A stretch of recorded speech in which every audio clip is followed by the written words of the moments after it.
مارس ون یا مریخ یو غواړي ګڼ خلک د مریخ سیارې ته چې تر اوسه د انسان پښه ورسېدلې نه ده واستوي او هلته یې آباد کړي. دغه هالنډي ټولنې یو میاشت مخکې د هغو څلو کسانو د نومونو نهایي لیست خپور کړ چې د مریخ یو طرفه سفر ته غوره شوي دي. د بلګراد اوسیدونکې لوبینکا نیکولیچ هم له دغو غوره شویو کسانو څخه ده. دغه یو 50 کلنې جیولوجیست چې د نیویارک له پوهنتونه ماستري لري، لومړی ځل یې د یو تلویزیون څخه مریخ ته د سفر په هکله اورېدلی دي. یو ورځ ما CNN تلویزیون کود.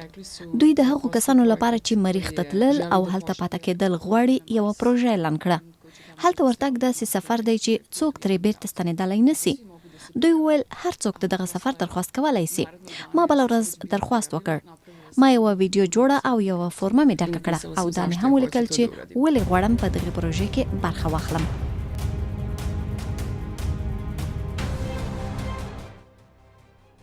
مارس ون ټولنه وایي 2 لکه غوښتنلیکونه یې ترلاسه کړي، خو مریخ ته یوازې 24 کسان استوي. مارس ون په خپل رسمي ویب سایټ کې لیکلي دي چې 5 کاله وروسته لومړی یوه په ځای ولاړه پلټونکې دستګاه او سپوږمکۍ مریخ ته استوي او وروسته به یوه ګرځنده دستګاه او بارونه واستوي.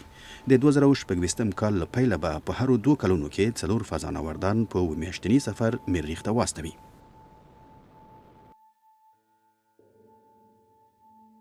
میرمن نیکولیچ وایي له کوچنیوالي هغه مهال چې د علمي تخیل کیسې لوستې فضایي سفر سره مینه درلوده، خو د مریخ د سفر په هکله خپلوان او دوستان بیلابیل نظرونه لري. په سربیا کې عام عکس العمل دا دی چې څه ته په رښتیا مریخ ته ځې که څنګه؟ دا ډېره ویرونکې خبره ده، خو امریکایي ملګري ډېر علاقمند دي. دوی ډېر مثبت نظر لري. همدوی زه تشویق کړم.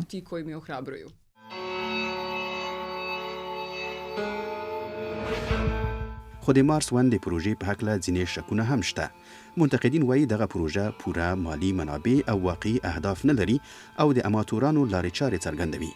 یوې وروستۍ څېړنې نظر ورکړ چې لومړی ډله کسان که چیرې مریخ ته ورسیږي هم په 8 ورځو کې به د نفس تنګۍ له لاسه مړه شي.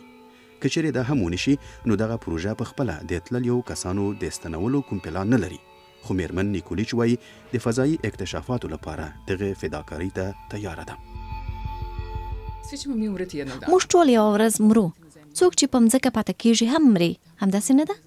دا مهمه نه ده چې موږ چیرته مرو. مارس ون غواړي مریخ ته د خلکو د استولو مأموریت د دغې پروژې د فلمونو د خرڅلاو له لارې تمویل کړي. دغه ټولنه د روان کال په پای کې د هغو 24 کسانو نومونه اعلانوي چې د دغه سفر هیله لري.